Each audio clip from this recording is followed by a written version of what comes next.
All right, Tony here with Macy, and we're talking the hinge pattern. All right, so I wanted to show you a couple of variations to get that hinge pattern better.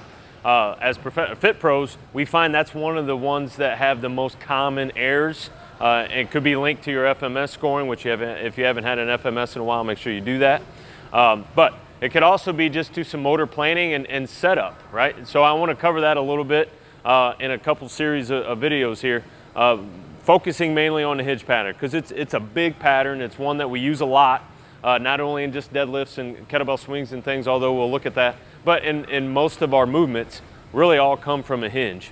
So we want to point that out. First and foremost, let's look at the difference between a squat and a hinge. In a squat, Macy will show me real quick a nice good, just body weight squat. Give me a nice good squat. All right, good. So come on up. Now, give me a hinge.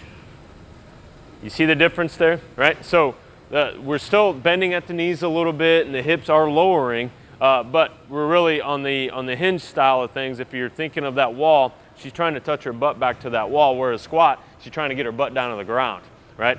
So that's the difference. So make sure that when we're doing hinges, we don't want to be squat heavy. So good way to do that, and again, to focus on motor control of that pattern, we're going to do what's called a front-loaded good morning. Using a kettlebell. So Macy, go ahead and pick that up, put it in position.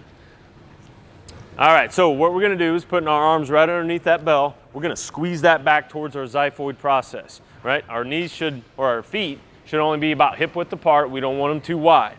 And again, that's our cue. You're trying to touch your butt back towards that wall, right? With the weight up here, we're gonna activate this, right? And it's gonna tell the brain, tell the body that that's what that pattern should look like, okay? So go ahead and squeeze and set that butt back into a good hinge, hold, and then stand back up, all right? So that's a front-loaded good morning. You may have seen good mornings with the barbell in the back. This is a much better way to set up the hinge pattern. Nothing wrong with good mornings like that, but this is a good way to set up the hinge pattern. One more time. Set back, good, and stand up, good. Nice good hold at the bottom of that. Use this to start setting up that hinge pattern.